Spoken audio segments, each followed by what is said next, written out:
Okay, so we're gonna start talking about the legacy of the French and Indian War as we kind of move closer to independence in this history. I want you to know that there were a lot of problems at this time stemming from the French and Indian War, mainly problems and conflicts between the colonists in the Americas and the British troops that had been there during the time of the war. So I'm going to read you the 4 bullets I have on the screen, since I know that the program I use has been cutting them off, and I'm sorry about that. The first thing we need to know is that British and colonial troops did not get along.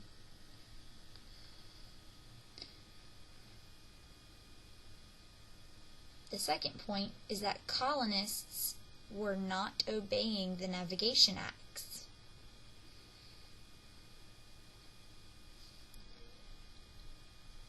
Thirdly, King George III left a large peacetime army in the colonies.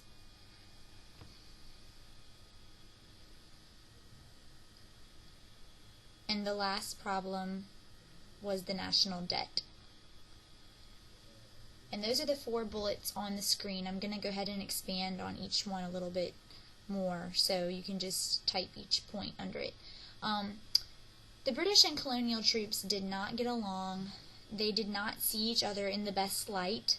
Americans thought that the British were snobby, and the Brits thought that American troops were just incapable and untrained. You don't have to know those minute details, but you just need to know that there's already kind of a bad relationship. During the time of the war, they just spent a lot of time together fighting, and they're not really getting along with each other. You may recall the Navigation Acts as a policy of mercantilism in which England tried to control who the colonists were trading with. And we're going to focus specifically on the Molasses Act, which prevented them from being able to purchase French sugar or molasses at a cheap price because it put a high tariff tax on it. Well, I want you to know that at this time the colonists were essentially ignoring the rules, especially about the Molasses Act, in that they are going behind the backs of the king and the merchants, and they're just smuggling French molasses instead of paying an extra tax on it to get it for cheaper than what it costs for them to buy the English molasses. So they're not obeying the Navigation Acts by smuggling French molasses. And during the war, when you have a large amount of British troops on the American soil, they see this happen, and so they kind of tattletale on the colonist parliament. The third issue we have is the fact that King George III, who's the King of England at this time, he left a very large army in the colonies. About 10,000 soldiers remained in the colonies even after the French and Indian War.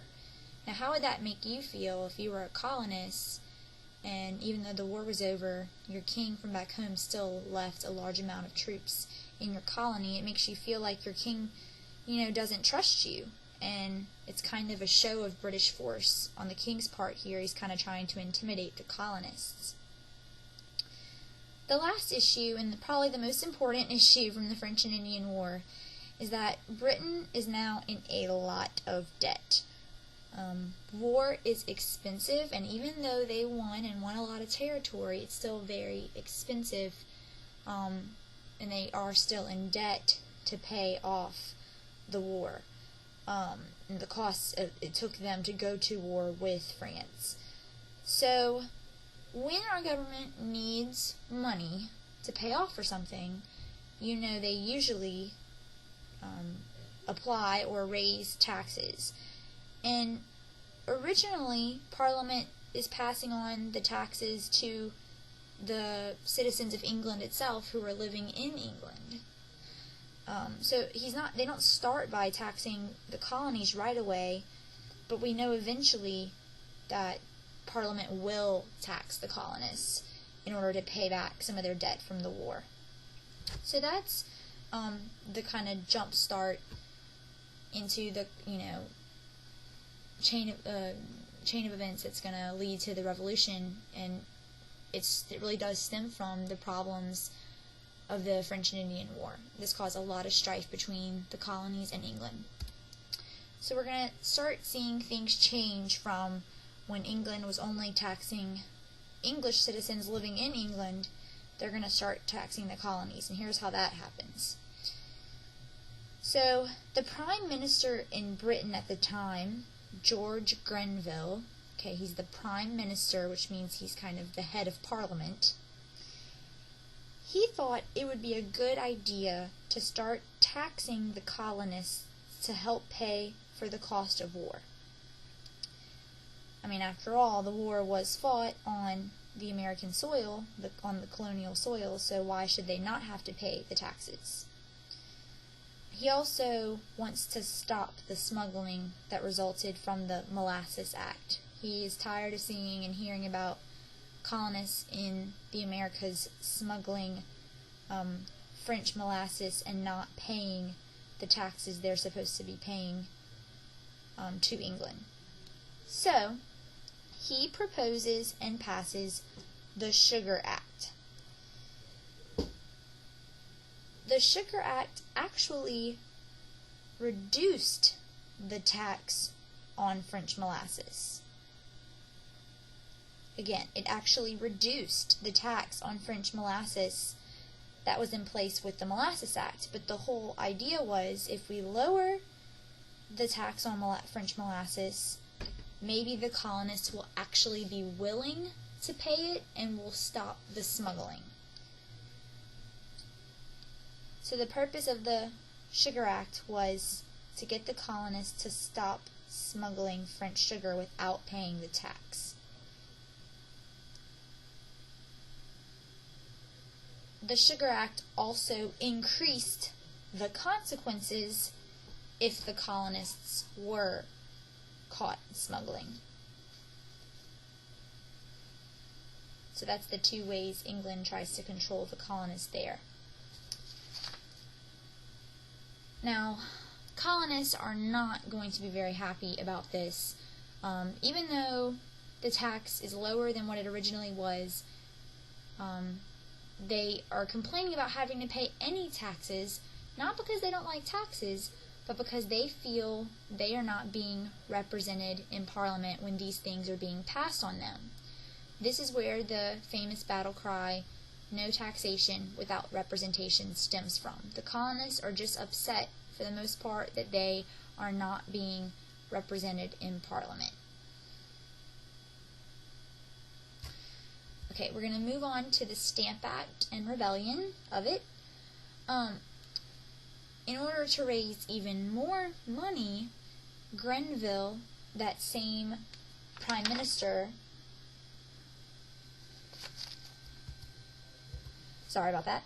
Grenville, that same Prime Minister, will propose and Parliament will pass the Stamp Act. And the Stamp Act is a act that required stamps be placed on all paper items in the colonies, such as court documents, playing cards, newspapers, etc. And the colonists would have to pay a tax, pay money to get those paper products with the stamps on them. So they would get the stamp in exchange for the payment they make to England, but that essentially means England's making money, extra money, off of all those paper items. So they're obviously not going to be very happy about this. Again, no taxation without representation.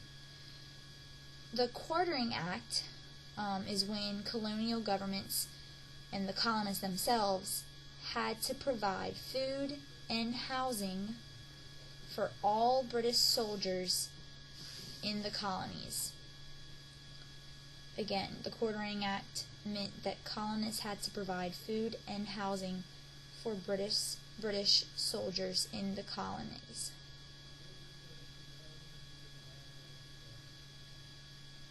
the colonists aren't going to be happy about this either, and you know that there's an overwhelming amount of British troops in the colonies right now because King George has left them there after the French and Indian War.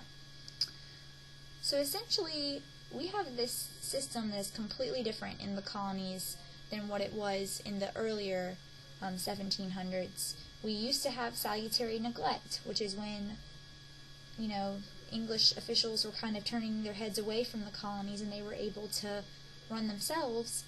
And now it's a system that's completely run by British officials without any input from the colonies themselves.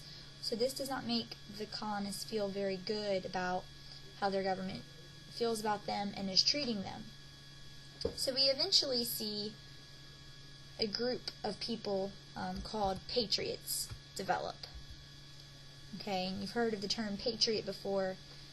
A patriot is a defender of American rights and colonial rights. Okay, so a patriot would fight for the rights of the colonists. So a group of patriots are going to get together and form what is called the Stamp Act Congress. The Stamp Act Congress was formed in New York City. 9 colonies sent delegates to New York City to represent their particular colony. And at this colonial assembly and at this Congress, these 9 different colonies wrote down a list of grievances, meaning a list of complaints they had about the Sugar and Stamp Acts. And they sent this list to Parliament and the King. They asked the King and Parliament specifically to repeal, meaning remove the Sugar and Stamp Acts, or give us our representation in Parliament like we deserve it. But in the end, while they're trying to argue against Parliament taxing them, they're not trying to start out an all-out conflict with England. They want to compromise. They're trying to do this civilly. But not all colonists are going to be non-confrontational. Oh, sorry, I forgot to stand back Congress. Not all colonists were going to be non-confrontational. Some are going to take a more direct approach to resist British authority. Some colonial leaders encouraged a boycott of British goods, which would hurt England because it hurts their economy if the colonists refused to purchase British goods. Other groups that were a little less non-confrontational, one group in particular was known as the Sons of Liberty. The Sons of Liberty was a resistance group organized by Samuel Adams. You've probably heard that name before. So this group was organized by Samuel Adams, and it was a very, very radical group. This is the group you hear, or you remember from middle school, that would tar and feather tax collectors, meaning they would just kind of embarrass them and humiliate them. Plus tar, it was warm, very hot, uncomfortable. And they would embarrass them in public, they would harass them, they would burn homes, they would vandalize statues. So they were a very direct, confrontational group trying to resist Parliament's power.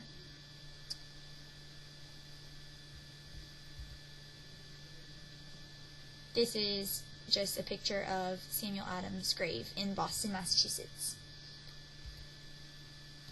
Okay, I'm going to go over this slide and then I'm going to stop for now. Parliament will come to a compromise.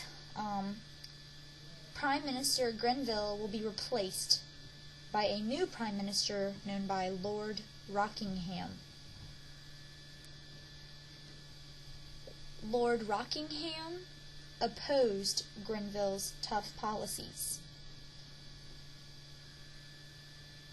So he had Parliament repeal, meaning take away, the Stamp Act. And he had the Sugar Act amended to make it even a less tax. Like, he lessened the tax that the Sugar Act imposed. So he kind of was trying to meet the colonists halfway with this one. At the same time, he also had Parliament pass the Declaratory Act of 1766. You see that word, by the way, on the PowerPoint. Declaratory, sorry. And the Declaratory Act of 1766 said that Parliament had the right to pass laws on the American colonies, whether they approved it or not. So basically just saying, listen, you're our colonies, we can impose rules and taxes on you, and you don't get to complain about it.